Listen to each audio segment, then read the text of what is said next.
गणतंत्र दिवस की इस पूर्व संध्या पर हम इस बात का विश्लेषण करेंगे कि क्या जनता के सरोकारों को अभी भी सही समझ रहे हैं राजनीतिक दल, या फिर अभी भी एक नौटंकी का दौर जारी है। एक रिपोर्ट देखते हैं।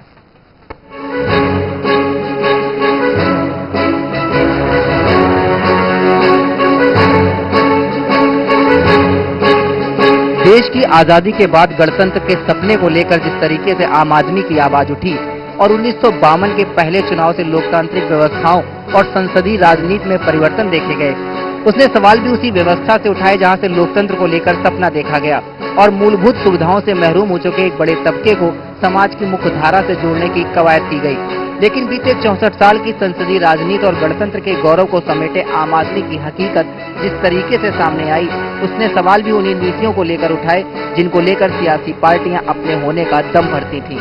याद कीजिए तो 26 जनवरी 1950 में जिस संविधान को ही भारत भाग्य विधाता की तर्ज पर देश को एक सूत्र में या कहें कि एक समान विचारधारा में पिरोने की बात कही गई थी, उसके मौलिक अधिकार ही आम लोगों के सबसे बड़े हथियार थे और उन्हीं हथियारों के बलबूते ही देश को एक बड़े लोकतंत्र का तमगा भी हासिल था। लेकिन बीते दशकों का सच देखिए तो मतदाताओं के रुझान और सियासत के दांवपेचों में मौलिक अधिकारों की दूरियां ही एक बड़े तबके का सच बन गई। असर इसी का है कि अब देश की करीब 80% आबादी को लगने लगा है कि यह देश उनका होकर भी उनका नहीं।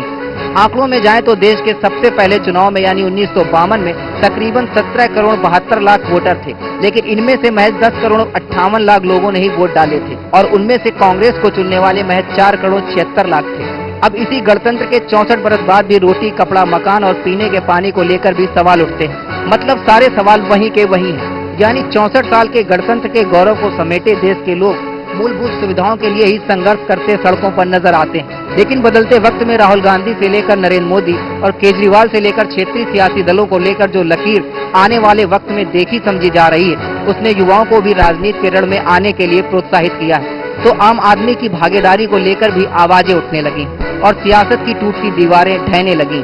लिहाजा यही कारण है कि राहुल गांधी कांग्रेस का मैनिफेस्टो आम लोगों की राय से मिलकर बनाने की बात कर रहे हैं, तो वहीं मोदी खुद को चाय वाले से जोड़कर उसी पंक्ति में खड़ा दिखना चाहते हैं जहां से आम आदमी की शुरुआत होती।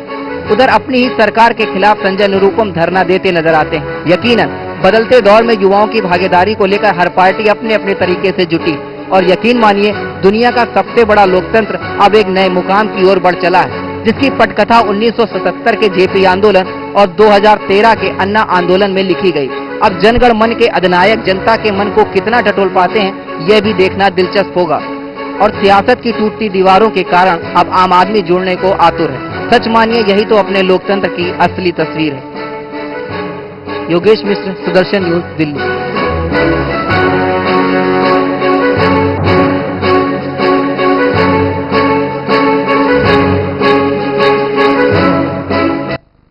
गणतंत्र के 65वें साल में देश 16वीं लोकसभा चुनेगा अब से कुछ महीने बाद, और उसके लिए राजनीतिक उठापटक का दौर जारी है।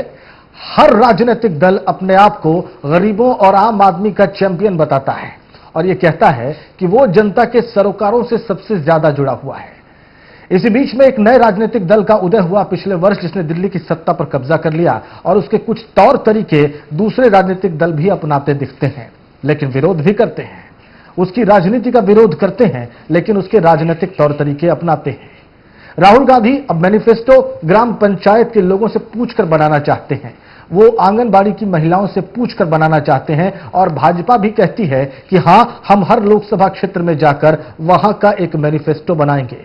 टोपी पहनना एक नए राजनीतिक दल ने जो शुरू किया, एक फैशन के तौर पर, एक पहचान के तौर पर, वो अब फिर से प्रचलन में आ गया है। गणतंत्र के 65वें साल में जनता और राजनीतिक दलों का रिश्ता किस ओर है, आज की चर्चा का विषय यही। और इस चर्चा में शामिल हैं हमारे साथ कांग्रेस के नेता जयवीर शेरगिल, प्रवक्ता भी हैं कांग्रेस के। स्वागत आपका जयवीर जी हमारी इस चर्चा में। सुरेंद्र शर्मा, नेता बीजेपी, फोन लाइन पर। स्वागत आपका सुरेंद्र जी। धन्यवाद। और हमारे साथ यहाँ स्टूडियो में डॉक्टर एच के सिंह, प्रोफेसर एच के सिंह, राजनीतिक विश्लेषक। डॉक्टर एच के सिंह, क्या कहना है आपका, जो ये जो नया गणतंत्र दिवस हम मनाने जा रहे हैं कल, और इसी गणतंत्र 65 के इसी वर्ष में देश 16वीं लोकसभा चुनेगा और कई लोगों का ऐसा मानना है कि आजाद भारत का सबसे महत्वपूर्ण चुनाव होने जा रहा है। इस पर आपकी टिप्पणी क्या है? देव, देखिए, ये तो खासम खास गणतंत्र दिवस है। हाँ।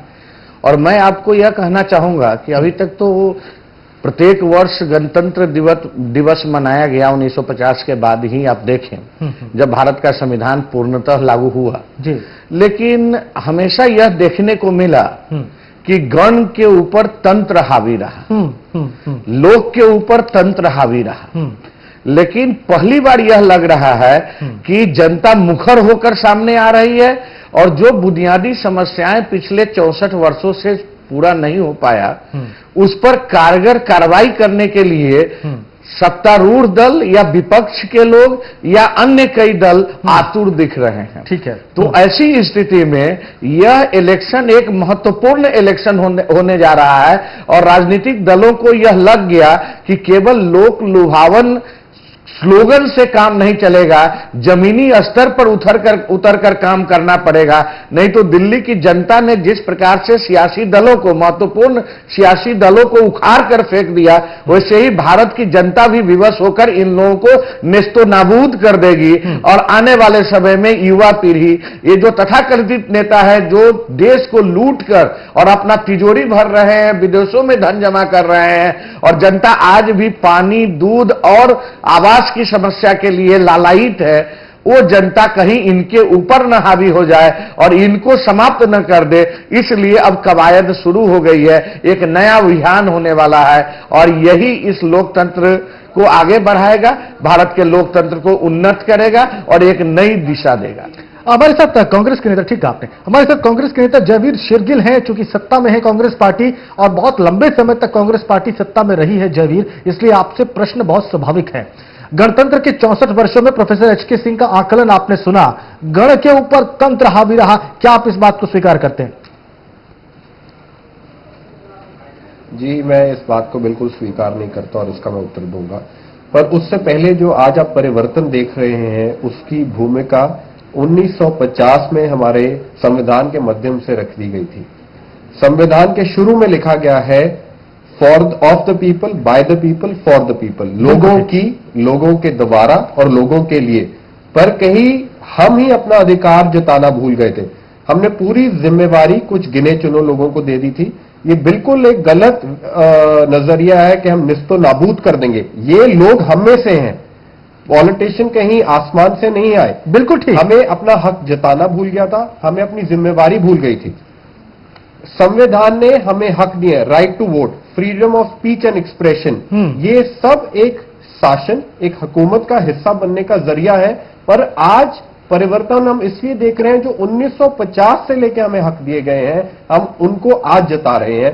पर यह एक पॉजिटिव डेवलपमेंट है, परिवर्तन जरूर आना चाहिए। और कांग्रेस पार्टी एक इकलौती ऐसी पार्टी है जिसने हमेशा ऑल इंक्लूसिव ग्रोथ और ट्रांसपेरेंसी की बात की है। आपको याद दिलाना चाहूंगा, 2008 में जब श्री राहुल गांधी ने एनएससी और आईवाईसी की बागडोर संभाली, पहली बार हिंदुस्तान के राजनीतिक इतिहास में हुआ कि यूथ कांग्रेस सेल एनएससी में इंटरव्यू से आपकी एडमिशन हुई, इंटरव्यू और इलेक्शन प्रोसेस से इंटर पार्टी इलेक्शन हुई और आपको पद दिया गया।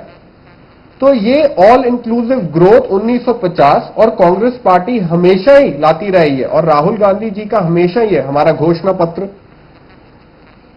हमारा आईवाईसी एनएसयूआई की मेंबरशिप ड्राइव, हमारी जिला जो अध्यक्ष चुनने हैं, वो सब एक ट्रांसपेरेंट ऑल इंक्लूसिव प्रोसेस से हो रहा है। बावजूद इसके ठीक है, आज जो आम आदमी पार्टी कर रही है, ये बात सिर्फ 10 सेकंड लूंगा, ठीक है, जो सिर्फ 10 सेकंड लूंगा। पर जो ये नजरिया है कि हम इनको निस्तो नाबूद कर देंगे, हम इनको तबाह कर देंगे, वो बिल्कुल गलत है। हम लोकतंत्र हैं, हम डिक्टेटरशिप नहीं है। हमें कानून के दायरे में, हमें परिवर्तन शासन के साथ मिलकर लाना है, शासन को तबाह करके नहीं लाना।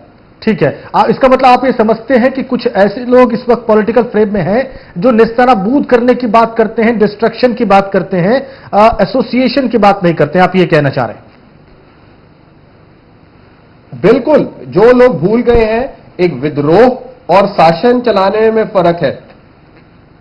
लेकिन जयवीर हमें अपने संविधान और कानून के दायरे में, नहीं तो हम में और एक डिक्टेटर मुल्क में क्या फर्क रह जाएगा। ठीक कह रहे हैं आप, ठीक कह रहे हैं आप। लेकिन क्या ये संभव नहीं है जिसको आप विद्रोह कह रहे हैं, दरअसल वो परंपरागत तरीकों से अलग हटकर गण की बात करने का एक तरीका भी तो हो सकता है जयवीर, जिसको आप विद्रोह कहना चाह रहे हैं, डिस्ट्रक्शन कहना चाह रहे हैं। देखिए मैं ये नहीं कह रहा विद्रोह गलत है। विद्रोह से आप अपनी बात सुना रहे हैं, तभी आपको freedom of speech and expression दिया गया है। विद्रोह खत्म हो चुका है, अब काम करने का टाइम आ गया है। शासन में आने के बाद आप अपने शासन में ही विद्रोह करते रहेंगे तो शासन कौन चलाएगा। ठीक है, सुरेंद्र शर्मा जी की बात सुन लेते हैं। बीजेपी का परिवर्तन के दो हिस्से होते हैं। ठीक है, परिवर्तन के एक बात कहना चाहूंगा, हर परिवर्तन के दो हिस्से होते हैं। विद्रोह एक हिस्सा होता है, सिस्टम की कमियां पूरी करना एक सिस्टम होता है, और गवर्नेंस करना तीसरा हिस्सा। हम हर तीनों हिस्सों में सिर्फ विद्रोह नहीं कर सकते। ठीक है, सुरेंद्र शर्मा जी, जयवीर ये कह रहे हैं कि कांग्रेस पार्टी ने ही ऑल इंक्लूसिव ग्रोथ की बात की और कांग्रेस पार्टी के इतने दिन के शासन का असर है कि हम ये सब बातें कह पा रहे हैं, परिवर्तन की बात कर पा रहे हैं। क्या आपको इस बात पे कोई आपत्ति है?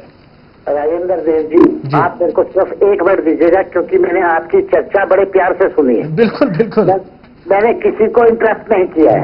ठीक है, बोलिए आप, बोलिए। अब आप मेरे को एक मिनट का समय दीजिएगा। इतिहास से शुरू करूं या बीच में से शुरू करूं? जैसे कांग्रेस के और वरिष्ठ पत्रकार जो बैठे हैं वो सुनना पसंद करेंगे, मैं वहां से शुरू करता हूं। ठीक है, बोलिए। सिर्फ 1 मिनट लूंगा राजेंद्र जी, बोलिए। सुनिए, ये हिंदुस्तान का दुर्भाग्य है। चले अब मैं शुरू हो रहा हूँ, अब सुन लीजिए पूरी बात। ये हिंदुस्तान का दुर्भाग्य रहा है। जब हिंदुस्तान का संविधान बना था, समझ लीजिए आप, तो कांग्रेस पार्टी ने यह तय किया था, तब 15 कांग्रेस के प्रदेश अध्यक्ष हुआ करते थे, और कांग्रेस ने यह तय किया था कि चुनाव कराते हैं, जिसको मैक्सिमम वोट मिलेंगे वही कांग्रेस का अध्यक्ष होगा, वही अगला भारत का प्रधानमंत्री होगा। 15 प्रदेश अध्यक्षों में से चुनाव हुआ तो 14 वोट सरदार पटेल जी को मिले और 1 वोट पंडित नेहरू को मिला। तो उन्होंने कहा भैया ये क्या हो गया, सीधे जवाहरलाल नेहरू महात्मा गांधी जी के पास गए। उन्होंने कहा कि मैं कांग्रेस को तोड़ देता हूं तो अंग्रेज दुविधा में रहेंगे कि हम कौन सी कांग्रेस को सत्ता दें। ये मैं आपको बिल्कुल सच्चाई बता रहा हूँ, इतिहास गवाह है इस बात का। Rajendra doctor HK Singh political observer बैठे हुए हैं आपकी बात की तस्दीक करने के लिए, क्या ठीक है? ये बोल रहे हो तो मेरे पास सबूत है, मैं आपको सबूत दूंगा। 15 अगस्त 1997 का इंडिया टुडे उठा के पढ़ लीजिए। अगर मैं गलत बोल रहा हूँ तो उसके अंदर लिखा है, उसके अंदर सबूत दिए गए हैं। जी, नहीं, प्रोफेसर एचके सिंह भी आपकी बात की तस्दीक कर रहे हैं। पूरी बात सुन लीजिए, पहले मेरी बात पूरी कंप्लीट होने आ रहा हूं मैं जयवीर आपके पास। जी, गांधी जी के पास गए जवाहरलाल नेहरू, उन्होंने कहा मैं कांग्रेस का विभाजन कर देता हूँ, एक कांग्रेस पंडित नेहरू की हो जाएगी, एक कांग्रेस सरदार पटेल की हो जाएगी। अंग्रेजों को ये दिक्कत होगी कि कौन से कांग्रेस को हम भारत की सत्ता दें, इसलिए महात्मा गांधी ने वहां पर सरदार पटेल को भी बुलाया और अनाउंस किया कि जवाहरलाल नेहरू सत्ता के भोगी हो गए, सत्ता के लालची हो गए हैं। और मैं आपसे अनुरोध करता हूं, वो चिट्ठी महात्मा गांधी ने जो लिखी है वो 15 अगस्त 1997 के इंडिया टुडे में छपी हुई है। और पूर्ण आरामसी करके जो प्यारे लाल जी उनके निजी सचिव हुआ करते थे महात्मा गांधी के, उनकी किताब के अंदर ये चिट्ठी लिखी है। मैं कोई झूठ नहीं बोल रहा, आप सुन लीजिए। 65 साल आजादी के बाद हिंदुस्तान का दुर्भाग्य देखिए, भारतवर्ष का दुर्भाग्य देखिए कि आज भी बुनियादी सुविधाओं के ऊपर चुनाव लड़ा जाता है, बिजली, पानी, सड़क। दूसरी चीज, 65 साल के अंदर इन्होंने कांग्रेस की सत्ता हमेशा कांग्रेस के पास रही है। और क्या बुनियादी सुविधा आज तक मिली? आप मेट्रोपॉलिटन सिटीज को छोड़ दीजिए, भारत की 80% जनता आज भी भूखी सोती है, जिसको 2 दाने खाने के लिए मुयस्सर नहीं होते। अगर मैं झूठ बोल रहा हूं तो आप राजेंद्र देव जी बताइए, आप वरिष्ठ पत्रकार हैं। जी, बिल्कुल आप ठीक कह रहे हैं, कुछ बातें आपकी बिल्कुल जस्टिफाइड है। जयवीर जी से जवाब सुनते हैं, जयवीर जवाब देना चाह रहे हैं आपको। जी जयवीर जी जवाब सुनाइए। इन्होंने दुर्भाग्य की काफी लंबी चौड़ी लिस्ट गिनाई है, पर आज के मुद्दे से हम थोड़ा भटक रहे हैं। हाँ।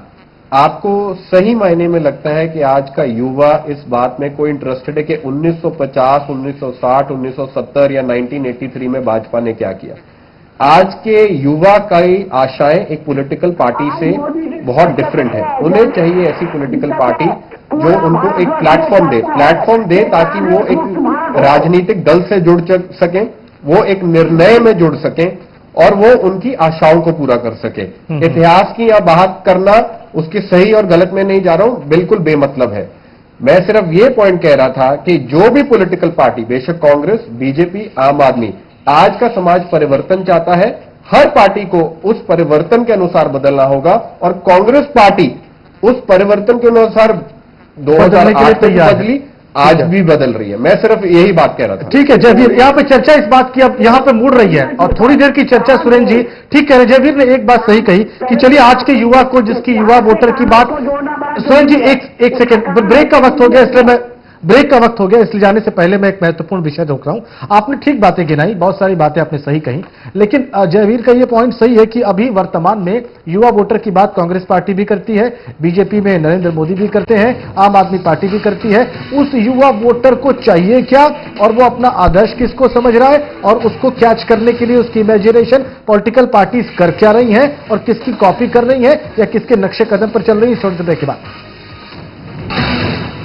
गणतंत्र दिवस की पूर्व संध्या पर सियासत, सरकार और राजनीति के बदलते सरोकारों पर हम बात कर रहे हैं और डॉक्टर एच.के. सिंह हमारी चर्चा में शामिल है। Doctor HK. सिंह, आपने दोनों पार्टियों के पक्ष सुने, आप बहुत करीबी से अध्ययन करते हैं, मुझे पता है, इस राजनीतिक परिवर्तन का जो पिछले 60-65 वर्षों में देश में हुए हैं। दोनों पार्टियों का अपना अपना तर्क है, चूंकि राजनीतिक विरोधी हैं इसलिए बहुत सारी बातों पर ब्लेम गेम चलता है। लेकिन क्या यह सच नहीं है कि अभी जो मैनिफेस्टो बनाने की बात हो रही है लोकली जाकर, इसकी शुरुआत आम आदमी पार्टी ने की और सब इसको कॉपी कर रहे हैं? नहीं, बिल्कुल सही बात है। और देखिए, जो अच्छी बात है उसका कॉपी करना भी चाहिए। कम से कम देर आए दुरुस्त आए, कांग्रेस को और भारतीय जनता पार्टी को यह तो लगा कि हम जनता से कट गए हैं। इनको ये तो लगा कि हम जनता से कट गए हैं और जनता से कट गए हैं, बिल्कुल कट गए हैं। और सबसे बड़ी बात, इन्होंने कहा कि हमारे संविधान में लिखा हुआ है by the people, of the people, for the people. ये शब्द मेरे संविधान में नहीं लिखा हुआ है कहीं भी, लेकिन ठीक है, डेमोक्रेसी का ये मतलब होता है by the people, of the people, for the people. लेकिन पिछले एक मिनट सर जी, मैं पढ़ाता हूं, यही पढ़ाता हूं प्रियम्बल में, मैं यही पढ़ाता हूं। अब उसकी आप बात मत कीजिए। दूसरी बात क्या है कि इन्होंने कहा ठीक है, लेकिन आज हकीकत यह है कि गणतंत्र के 64 वर्षों के बाद हमारी जो शासन की व्यवस्था है वह good by two the people, of the people and far from the people, ये हो गई थी। और इसीलिए अब इनको पुनः स्थापित करने की जरूरत है, एक रोड पर लाने की जरूरत है, एक नए रोड मैप खींचने की जरूरत है। यहां तक तो सही है। अब एक चीज मैं और बताना चाहूंगा, क्या सारे राजनीतिक दल बैठकर या आपस में मंथन करके इस देश